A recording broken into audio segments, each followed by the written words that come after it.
हाय children, आज हम लेने वाले हैं chapter quadratic equation class 10th का एक बहुत important topic speed, distance and time का।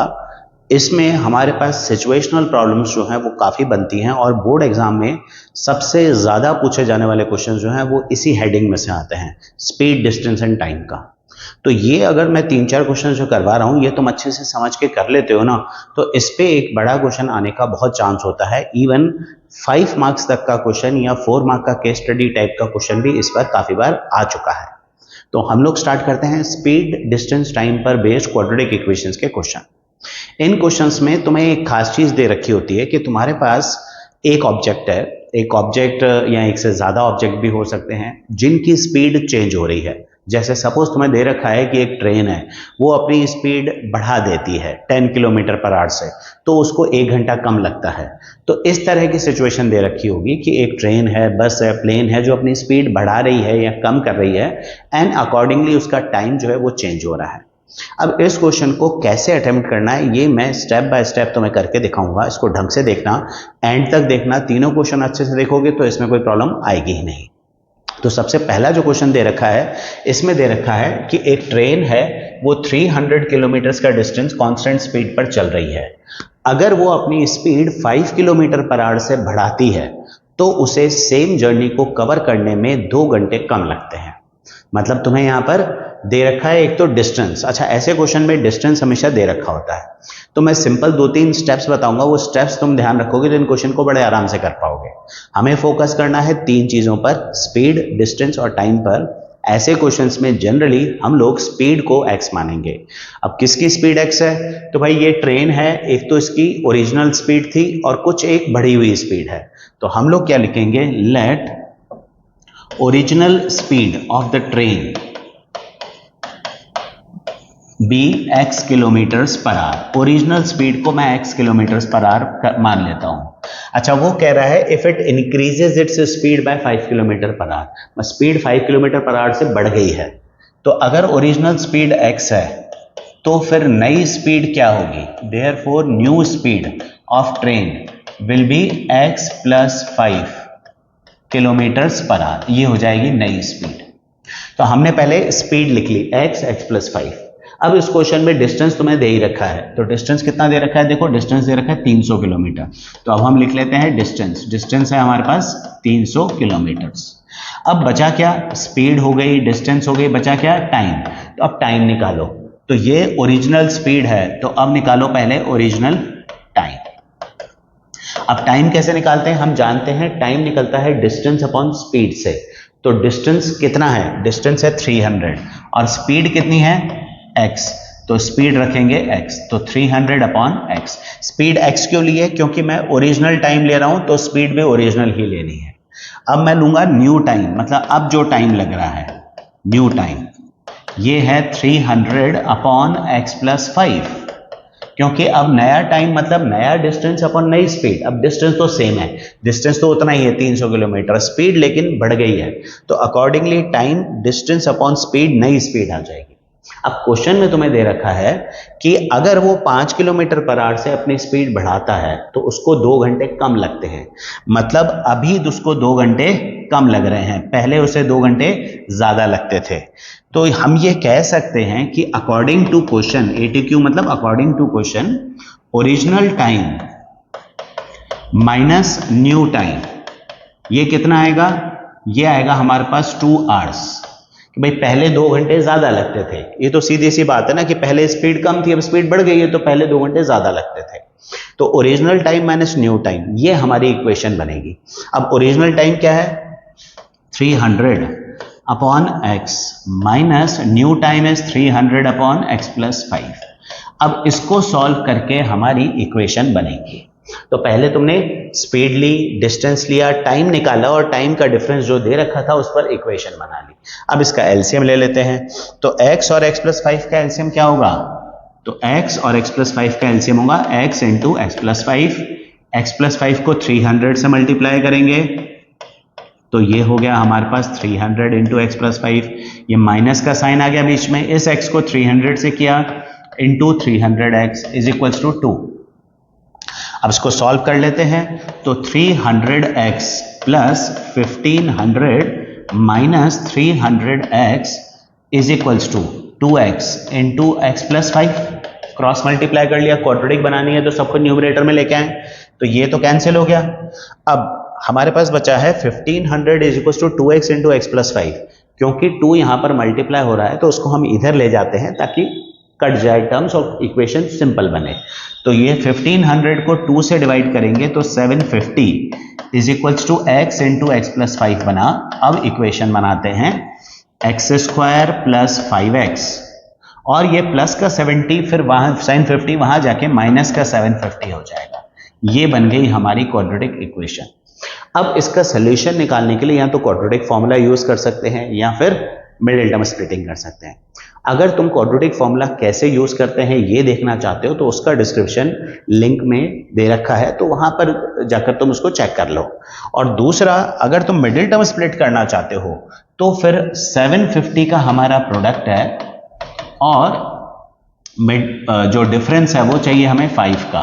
मतलब ऐसे नंबर जिनको सब्ट्रैक्ट करके 5 है और मल्टीप्लाई करके 750 है, तो ऐसे नंबर्स बड़े आसान से हैं 30 और 25। तो हमारी मिडिल टर्म स्प्लिट होगी x square plus 30x plus minus 25x minus 750। तो x कॉमन लेते हैं, x प्लस 30 माइनस 25 कॉमन है, x plus 30। So now we have x plus 30 into x minus 25। ये हमारे पास इक्वेशन बन गई। अब इसके बाद या तो x plus 30 को 0 रखेंगे या फिर x minus 25 को 0 रखेंगे। तो हमारे पास आती है x की वैल्यू -30।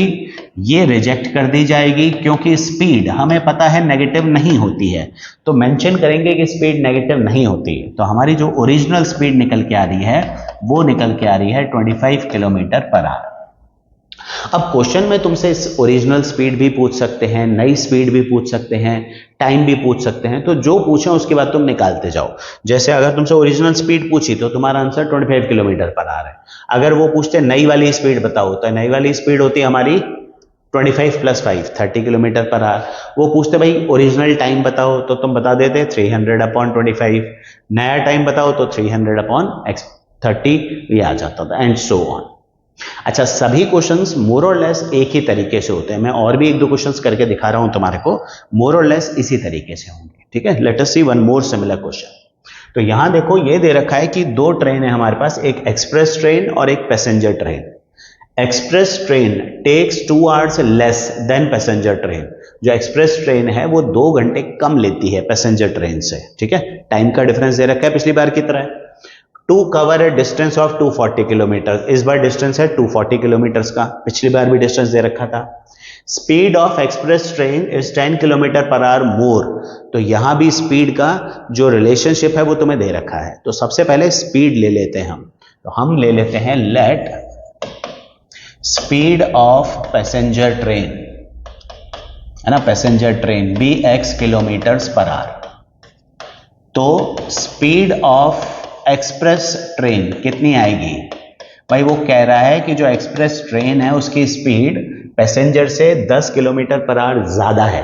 तो अगर मैंने पैसेंजर की स्पीड x ली है तो एक्सप्रेस की हो जाएगी x plus 10।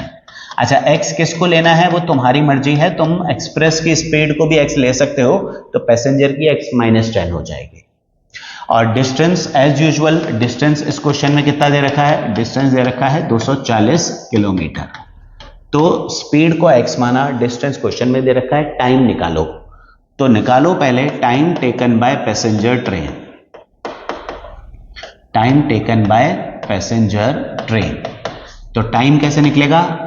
Distance upon speed, distance 240 upon speed x, और फिर time taken by express train, तो ये निकलेगा 240 अपॉन x प्लस 10। ये निकला 240 अपॉन x प्लस 10। तो अब टाइम निकल गया ना, टाइम पर इक्वेशन बनाओ। तो हमेशा स्पीड टू x प्लस 10 जो भी है मानो, डिस्टेंस क्वेश्चन में दे रखा है, टाइम की वैल्यू निकालो और टाइम पर इक्वेशन बनाओ। कैसे भाई? तुम्हें दे रखा है कि express train takes 2 hours less, तो एक्सप्रेस ट्रेन को 2 घंटे कम लगते हैं, मतलब पैसेंजर ट्रेन को ज्यादा लगते हैं।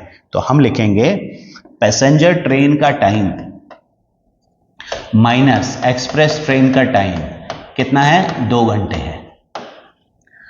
तो पैसेंजर ट्रेन का टाइम क्या है according to situation, 240 upon x minus 240 upon x plus 10। यहां थोड़ा सा ध्यान रखना कि पहले कौन सी वैल्यू रखनी है, बाद में कौन सी वैल्यू रखनी है। अगर जरा सा भी कंफ्यूजन है कि हम इसको पहले रखें या उसको बाद में रखें, तो तुम्हें सिंपल सी एक चीज देखनी है कि जिस एक्सप्रेशन का डिनोमिनेटर छोटा है वो पहले आएगा। जैसे x और x प्लस 10 में x इज स्मॉलर, तो x वाली टर्म जो है ना 240 अपॉन x ये पहले आएगी। So now take LCM as usual, x plus 10 LCM है 240 किससे मल्टीप्लाई होगा, x प्लस 10 से, minus 240 into x is equals to 2। तो अब इसको सॉल्व करता हूं तो ये आता है 240x plus 2400 minus 240x is equals to 2x x plus 10 as usual. देखो बिल्कुल वैसा का वैसा ही क्वेश्चन है, उसी तरीके से सॉल्व हो रहा है। अगेन फिर यहां पर भी 2 कॉमन है तो 2 काट दिया हमने, 1200 बचा और यहां बचा x इंटू एक्स प्लस 10 मतलब एक्स स्क्वायर प्लस 10x। तो मेरी इक्वेशन बन के आती है x square plus 10x minus 1200। अब ऐसे दो नंबर्स निकालने हैं जिनका डिफरेंस 10 है और प्रोडक्ट 1200 है, तो नंबर बड़े आराम से निकल जाएंगे, 40 और 30, 40 एंड 30। तो मिडिल टर्म स्प्लिट करूंगा तो x प्लस 40 और x माइनस 30 ये निकल के आएगा। माइनस 40 जो है x की स्पीड वो तो रिजेक्ट हो जाएगी, नेगेटिव इज नॉट पॉसिबल, और यहां से x की स्पीड आती है 30 kilometre per hour, that is to be taken. तो 30 किलोमीटर पर आवर हमारी ओरिजिनल स्पीड है, मतलब पैसेंजर ट्रेन की स्पीड है। एक्सप्रेस की स्पीड 40 हो जाएगी, और टाइम पूछें अगर तुमसे तो फिर अकॉर्डिंगली टाइम भी निकाल सकते हैं। जैसे अगर तुमसे पूछें एक्सप्रेस का टाइम बताओ तो 240 अपॉन एक्स प्लस 10, इसमें x की वैल्यू रखो, एक्सप्रेस का टाइम आ जाएगा एंड सो ऑन। अब एक लास्ट क्वेश्चन और देख लेते हैं इस तरह का। इसमें तुम्हें दे रखा है कि 600 किलोमीटर की एक फ्लाइट है, in a flight of 600 kilometre an aircraft slows down its speed by 200 kilometre per hour. भाई बैड वेदर है, खराब हो गया वेदर, तो एयरक्राफ्ट को अपनी स्पीड 200 किलोमीटर पर आवर से कम करनी पड़ गई। अगर उसने ऐसा किया तो ऐसा करने में उसकी फ्लाइट 30 मिनट्स से डिले हो गई है। तो मैं ओरिजिनल स्पीड और ड्यूरेशन मतलब टाइम ये निकालना है। और सिमिलर ही क्वेश्चन है, देखो स्पीड बढ़ेगी या कम होगी तो अकॉर्डिंगली टाइम चेंज होगा, वैसा ही क्वेश्चन है। ठीक है, तो ओरिजिनल स्पीड मान लेते हैं हम x kilometre per hour, let original speed of aircraft be x kilometres per hour. अब ओरिजिनल स्पीड अगर x है तो फिर नई स्पीड क्या होगी। अब इस बार सिचुएशन थोड़ी सी अलग है, इस बार स्पीड कम हुई है, तो नई स्पीड एयरक्राफ्ट की होगी x minus 200 kilometres per our, क्योंकि स्पीड इस बार कम हुई है। तो पहले x की स्पीड पे चलता था, अब खराब वेदर की वजह से उसने अपनी स्पीड x माइनस 200 कर दी है। डिस्टेंस एज यूजुअल दे रखा है 600 किलोमीटर का, it is given to you in the question itself, है ना, कि 600 किलोमीटर का डिस्टेंस है। अब निकालते हैं टाइम, तो हम निकालते हैं पहले ओरिजिनल टाइम। अब ओरिजिनल टाइम निकालने के लिए original distance 600 upon original speed x, फिर निकालेंगे न्यू टाइम, तो ये आएगा 600 अपॉन x माइनस 200। ये हमने ओरिजिनल और न्यू टाइम निकाल लिया। अब हमें देखना है कि कौन सा वाला टाइम ज्यादा है। उसने बोला कि अगर उसने स्पीड कम की है तो उसका टाइम 30 मिनट से बढ़ गया है, मतलब अब नया वाला जो टाइम है वो 30 मिनट ज्यादा लग रहा है क्योंकि स्पीड कम हो गई है। तो सिचुएशन के हिसाब से कि जो नया टाइम है ये ओरिजिनल टाइम से कितना कम है, 30 मिनट्स ज्यादा है, सॉरी। तो अब टाइम न्यू मतलब 600 upon x minus 200 minus 600 upon x is equals to 30 को मैं लिखूंगा 30 अपॉन 60, क्योंकि मैं आवर्स में लूंगा तो I will use half hour, kilometre per our की स्पीड ली गई है। अब यहां पर भी तुम देखो मैंने क्या बोला था, जिसका डिनोमिनेटर छोटा है वो टर्म पहले आएगी। तो पिछली बार x और x प्लस 10 में x छोटा था तो इसलिए वो पहले आया, माइनस में ये रहेगा।